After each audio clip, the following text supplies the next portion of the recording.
सुखदेव जी बोले, हे राजन, भगवान के एक परम भक्त थे, कहते हैं वह ब्राह्मण थे, उनका नाम था सुदामा। क्या नाम था? क्या नाम था भगवान के भक्त का? भगवान के वह क्या थे? मित्र थे। उनकी पत्नी का नाम था सुशीला। कहते हैं कि सुदामा जी इस धरा पर आकर के भगवान का चिंतन करते हुए ब्रह्म के समान इस संसार में विचरण करते थे। परम ज्ञानी थे, वेद को जानने वाले, सत्य प्रतिज्ञ धर्म के रास्ते पर चलने वाले, और कहते हैं भिक्षावृत्ति करके ही पालन पोषण अपना भी करते थे, अपने परिवार का भी करते थे। भिक्षावृत्ति का अर्थ है कि 3-4 घर में भिक्षा मांगना, मिल गया तो ठीक है, नहीं तो जल पी करके जीवन व्यतीत करते थे कृष्ण बलदेव की। चौथे से 5वें घर में भिक्षावृत्ति करने नहीं जाते। कहते हैं कि इनके घर में जो माता सुशीला थी वह भी सर्वगुण संपन्न थी, मानो माता साक्षात लक्ष्मी का अवतार। कहते हैं कभी सुदामा जी से कुछ मांगा नहीं, जो रूखी सूखी सुदामा जी ने लाई वह पकाई, पहले पति को दी, गऊ को दी, सबका भाग उठाया, पति को दिया, बालकों को दिया, और कहते हैं अगर उस पात्र में थोड़ा सा बच जाए तो खा ले, नहीं तो संतोष रूपी उस अन्न को खा करके ही सो जाते थे हरे कृष्ण बलदेव की। पर कहते हैं कि माता से अपना दुख तो सह लेती, परंतु जब छोटे छोटे बालक मांगते और माता देखती पात्रों को कि इसके अंदर अन्न नहीं, माँ के हृदय में क्या होता? वेदना होता कि यह बालक अभी छोटे हैं, और बालकों के हृदय में क्या होता है? जब एक बालक दूसरे बालक के पास कोई वस्तु देखेगा तो उसका मन ललायित होता है, गेंद देखेगा तो कहेगा गेंद लाओ। उसी प्रकार माता सोचती थी कि मेरे बालक जब बाहर जाते होंगे, दूसरों की थाली में जब अच्छे अच्छे अन्नों को देखते होंगे, तो ये अपने हृदय को कैसे रोकते होंगे।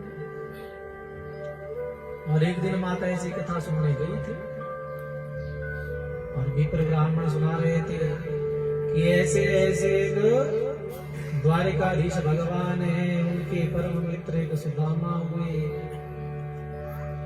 और माता सुन रही है कि जब मेरे पति देव का नाम भी सुदामा है, भगवान कृष्ण के मित्र भी सुदामा हुए, तो ये कहीं जो मित्र है ये मेरे पति तो ही नहीं।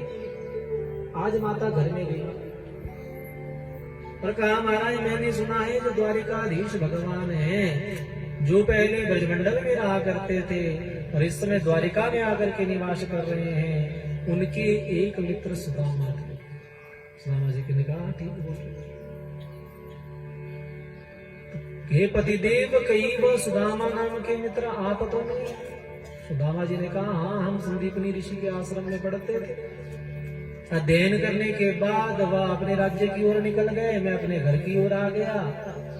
अब मेरा उनके साथ आना जाना कम है, शास्त्रों को पढ़ा, अब मैं यहाँ पर अपने जीवन को व्यतीत कर रहा हूँ कृष्ण बलदेव की।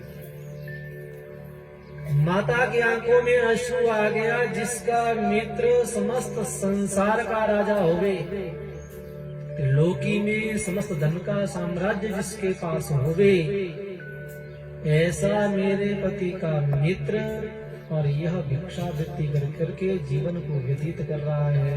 ये धन्य है पतिदेवा, धन्य है वह परमात्मा जिसके आप मित्र हैं।